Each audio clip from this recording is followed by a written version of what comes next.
Pemulihan ekonomi Sabah pasca pandemik COVID-19 bergerak sederhana dan terkawal menurut Jabatan Perangkaan Malaysia. Anggaran DOSM menunjukkan populasi bukan warga negara Sabah berjumlah kira-kira 1.04 juta orang pada 2025, susut 0.32% berbanding tahun sebelumnya.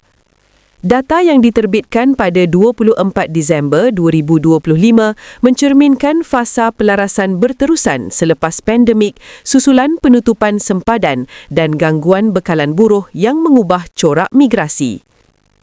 Walaupun penurunan marginal, Sabah kekal sebagai negeri dengan populasi bukan warga negara tertinggi di Malaysia, sejajar peranannya sebagai hub utama tenaga kerja migran.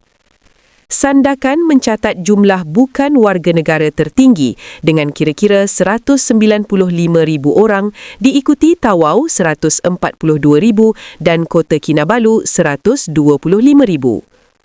Kota Kinabalu mencatat kadar pertumbuhan tahunan 2.9% pada 2025, selari dengan pembukaan semula aktiviti ekonomi dan pendidikan serta kemasukan semula pekerja asing dan pelajar antarabangsa.